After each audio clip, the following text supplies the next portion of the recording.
Kalau Anda mainkan web series untuk produk atau brand Anda, itu akan lebih mudah dikenal orang, lebih mudah diingat oleh target market Anda. Apaan nih? Oh, nah gitu aja dulu, sampai tahap itu aja dulu. Banyak iklan-iklan yang menggugah emosi. Gak usah membuat orang tuh sampai deep gitu ya. If content is the king, then the conversion is the queen. Ya, ini kata Edward Crossin. Anda mau bikin produk tas, tasnya tuh fiturnya lengkap, bisa ngecas HP, solar panel.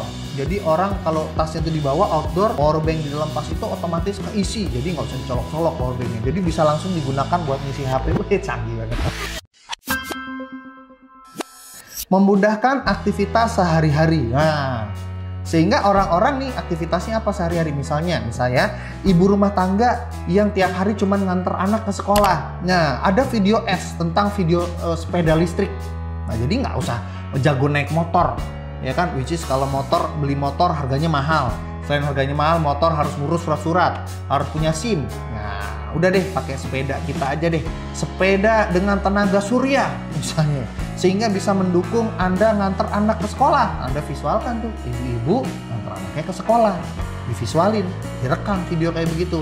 Ibu-ibu yang nonton kira-kira gimana? Wah, ini ngebantu saya sehari-hari. Udah, dapat itu. Ya, itu kesan tofunya dapat. Ya, awareness, wah ini gitu ya. Nah, yang berikutnya adalah membangun emosional dan juga visual sekaligus. Jadi kalau untuk tofu ini memang harus, ya kita nggak bisa bilang hanya emosional, visualnya juga harus bagus ya. Lagian juga kalau visual bagus tapi nggak mengandung story, nggak membangun emosional, mereka nggak dapat. Apakah ini pain atau gain atau memudahkan sehari-harinya, itu ya nggak dapat. Nah, sedangkan emosional dibangun dari 3 itu. Relief pain, atau memberikan gain, atau memudahkan aktivitas sehari-hari. Salah satu dari 3 itu akan memberikan faktor emosional kepada orang yang menonton ya. Jadi memang untuk tofu ini nggak bisa harus top level quality ya. Kenapa? Karena kita bicara di sini conversion loh. Di sini kita ujungnya pembelian loh, ngomset loh. Kalau ngomset Anda harus berani invest ya. Karena top level quality di sini dibutuhkan banget ya. Selain emosional, visualnya juga harus top level. Oke. Next, berikutnya kita bicara tentang MOVU, middle of funnel. Nah, tentunya setelah orang udah tonton video pertama Anda, mereka harus nonton video berikutnya. Caranya misalnya dengan retargeting, dengan pasang pixel di landing page Anda, atau apapun itulah ya. Nanti Anda bisa pelajari, banyak kok guru-guru yang mengajarkan tentang pixel retargeting, remarketing, banyak yang mengajarkan tentang itu. Video-video lainnya banyak kok ya. Nah, di MOVU ini, kalau tadi awareness dari atas, di sini harus interest, ketertarikan, sehingga orang yang masuk ke tahap middle, pertengahan ya, biasanya di situ product knowledge. Jadi lebih dalam tentang produk Anda ya, dijelaskan lah ya. Terus demo, wah ini penting juga. Kalau produk Anda ada demonya, Anda demokan. Kalau bisa Anda demokan, demokan. Jadi orang tuh akan lebih interest, orang akan lebih tertarik kalau ada demonya. Dan tentunya Anda harus pasang linguistik atau pemilihan kata, pemilihan bahasa yang persuasif. Ya, Anda bisa belajar tentang khusus persuasi itu, menggunakan bahasa persuasi gimana caranya ya. Terus tanya jawab, ya kan, ada video tanya jawab. Tanya jawab itu bukan tanya jawab langsung kepada audiens, kepada yang nonton, karena videonya udah terlanjur direkam kan. Maksudnya tanya jawab tuh frequently asked question lah, what if kayak gitu lah ya. Apa sih pertanyaan-pertanyaan yang sering muncul di lapangan? Nah, Anda langsung dijawab aja di video itu ya.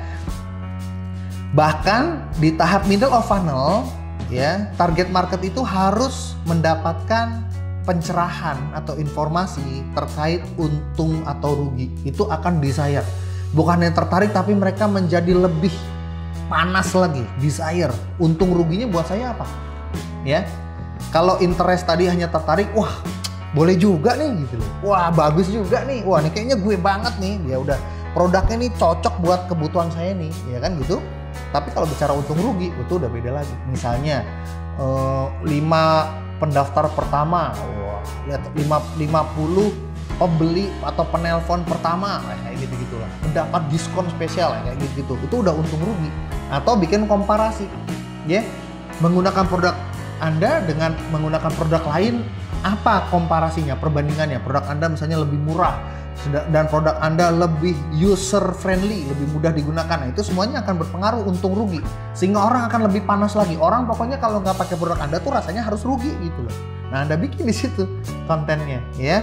Berikutnya yang paling bawah. Nah, kalau di sini udah, ini adalah bicara tentang keputusan pembelian Ya, jadi di bottom of funnel atau paling bawah ini adalah menaikkan tingkat keyakinan, ya, yaitu dengan cara apa? Social proof. Social proof dapat dari testimoni. Orang-orang yang sudah pernah pakai produk Anda rekam video, Anda tampilkan. Orang-orang yang sudah nonton testimoni itu akan cenderung lebih yakin gitu loh, ya. Nah, di sisi lain Anda tampilkan juga atau perkuat juga brandingnya. Jadi testimoninya nempel dengan brand Anda. Sehingga social proof yang sudah ada itu terasosiasi dengan brand Anda, masuk ke dalam kepala penonton Anda, ya. Dan call to action yang jelas. Call to action tuh gini, apa yang harus saya lakukan gitu loh, ya. Si penonton tuh sebetulnya di tahap ini tuh sudah sangat yakin, ya, karena udah lihat testimoni, udah nempel brandingnya dari awal. Terus saya harus ngapain? Aku kudu piye gitu loh, ya. Jadi call to actionnya harus jelas. Habis ini ngapain? Misalnya Anda nyuruh, oke, di bawah saya sudah kasih sebuah link, misalnya klik di sini atau isi nama Anda di sini atau apalah. Jadi Anda harus kasih arahan yang jelas, nggak usah meraba-raba lagi. Kalau di awal memang terkesannya tuh tahap-tahap tofu dan mofu tuh smooth lah, ya, terselubung lah, atau indirect, subtle, ya, halus. Tapi kalau sudah di bofu, call to action harus jelas, buruan klik. Nah, udah harus kayak gitu. Sebelah mana kliknya? Klik di bawah ini atau klik di samping sini. Nah, itu kayak gitu, ya. Nah, 3E juga sama rumusnya, ya. Yang pertama enter, bagaimana mereka masuk dulu. Yang penting tuh masuk dulu. Ya, goalsnya tuh aware dulu, tahu dulu lah yang penting. Nggak perlu terlalu gimana banget lah, ya. Nggak perlu berharap orang nonton video langsung beli. Aduh, ada tahapannya, teman-teman semua, ya. Nggak langsung orang nonton tuh beli. Karena ini funnel bagian paling atas. Yang penting orang masuk dulu. Targetnya sebanyak-banyaknya masuk. Ya, makanya harus menarik. Magnetnya tuh harus ada gitu, ya. Kalau sudah masuk, yang keduanya, middle-nya excited. Ya, makanya tadi saya bilang membuat ketertarikan, interest, dan menciptakan desire. Orang kalau nggak pakai produk Anda rugi rasanya. Nah, itu namanya excited. Yang ketiga sama aja maksa, ya. Action maksudnya. Action, ya udahlah, terima aja lah, ya. Action, ya kan, paksain, ya. Di bagian paling bawah dari funnel menciptakan pembelian harus actionnya ngapain. Saya ini harus ngapain. Penonton tuh nunggu-nunggu dari Anda. Oke, abis ini saya harus ngapain. Nah, itu tadi ngobrol-ngobrol singkat kita tentang video marketing. Mudah-mudahan manfaat. Kalau Anda ada yang nggak ngerti, tulis aja di kolom komen di bawah sini. Jangan lupa subscribe. Sekian dari saya, Angga. Mohon pamit. Wassalamualaikum warahmatullahi wabarakatuh.